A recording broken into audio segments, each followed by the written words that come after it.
চোখে মুখে উদ্ভাবনী আকাঙ্ক্ষা আর দৃঢ় মনোবল। ৬৪ জেলার বিভিন্ন শিক্ষা প্রতিষ্ঠান থেকে আগত এসব শিক্ষার্থীরা তিল তিল করে তৈরি করা বিভিন্ন আবিষ্কার নিয়ে হাজির রাজধানীর শাহবাগের জাতীয় জাদুঘরে। এটি স্মার্ট রোড ম্যানেজমেন্ট সিস্টেম। এই পদ্ধতিতে লাগবে না ট্রাফিক, স্বয়ংক্রিয়ভাবেই নিয়ন্ত্রিত হবে সবকিছু।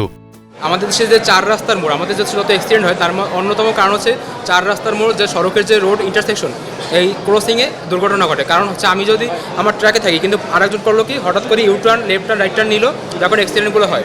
তা আমাদের এখানে এমনভাবে ডিজাইন করা হয়েছে যাতে হচ্ছে গিয়ে নির্দিষ্ট লেনে চলতে হবে।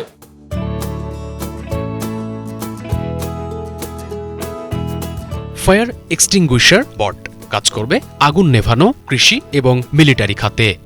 আমাদের এই প্রজেক্টটির নাম হচ্ছে ফায়ার এক্সটিংগুইশার বট, যেটি আমরা এআই রোবোটিক্স এবং বিগ ডাটা সেক্টর থেকে নিয়েছি।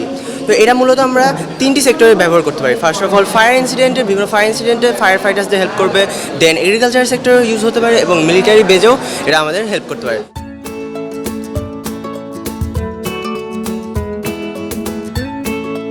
কম টাকায় ভাইরাল ডিজিজ টেস্ট করার যন্ত্র নিয়ে কাজ করছে বুয়েটের এই দল। মাত্র ৪,০০০ টাকায় তৈরি এই যন্ত্র নিয়ে বিএমএসএসইউর সাথে কাজ করছে দলটি। আপনি যখন ভাইরাল ডিজিজ কোনো টেস্ট করতে যান আমাদের দেশে, যেমন হেপাটাইটিস বি, টিউবারকিউলোসিস, আমরা নর্মালি আরডিটি টেস্ট করি। আরডিটি টেস্ট মাত্র 75 থেকে 80% অ্যাকিউরেট, যেটার কারণে অনেক ধরনের false positive, false negative result আসে, আলটিমেটলি অনেক রং ট্রিটমেন্ট হয়। তো উন্নত বিশ্বে যেটা হয়, এই ধরনের টেস্টগুলো নর্মালি এলাইজা টেস্ট দিয়ে করা হয়, কিন্তু আমাদের দেশে এলাইজা টেস্ট খুব কম হয়, কারণ এলাইজা টেস্ট করা লাগে এলাইজা রিডার দিয়ে। এলাইজা রিডারগুলো 10 লাখ থেকে 40 লাখ বা তার চেয়েও বেশি দামি, এবং আমাদের দেশে ম্যানুফ্যাকচার হয় না, বিদেশ থেকে আনা লাগে। সুতরাং এলাইজা টেস্টের দাম 10 গুণ বেশি একটা আরডিটি টেস্টের থেকে। সাধারণ মানুষের জন্য এলাইজা টেস্ট করা অনেক সময় সম্ভব হয় না, এবং বাংলাদেশের ম্যাক্সিমাম বিভাগে এলাইজা রিডার নেই, এমনকি ঢাকা মেডিকেল কলেজেও নেই। তার মানে এলাইজা টেস্ট ম্যাক্সিমাম মানুষের জন্য আনএফোর্ডেবল। সুতরাং আমরা একটা রিডিউসড কস্ট এলাইজা রিডার বানিয়েছি, যেটার প্রোটোটাইপ কস্টিং মাত্র 4,000 বাংলাদেশি টাকা। দেশব্যাপী উদ্ভাবনী প্রতিভা খুঁজে বের করাই আয়োজনের উদ্দেশ্য বলে জানান আয়োজকরা। এদিকে প্রতিযোগিতার ফাইনাল রাউন্ডের সময় পরীক্ষা থাকায় অনেক শিক্ষার্থী অংশগ্রহণ করতে না পারায় দুঃখ প্রকাশ করেন এই কর্মকর্তা।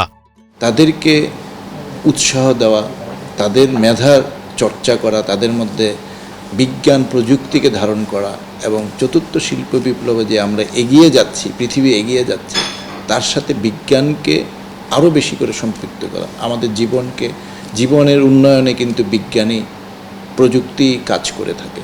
সুতরাং বিজ্ঞান মনস্ক করা, তাদেরকে প্রতিযোগী করে তোলা, তাদেরকে কম্পিটিটিভ এবং টিম বিল্ডিং সব একসাথে কাজ করা, দেশের জন্য চিন্তা করা। এখানে science, technology, engineering, arts, mathematics, steam olympiad is a mother of all olympiad.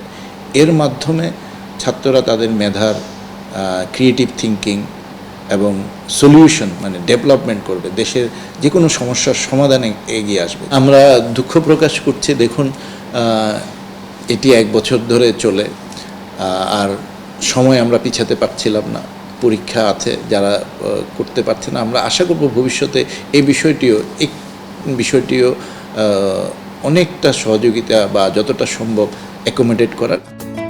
Shubho Islam, Bangla vision, Dhaka.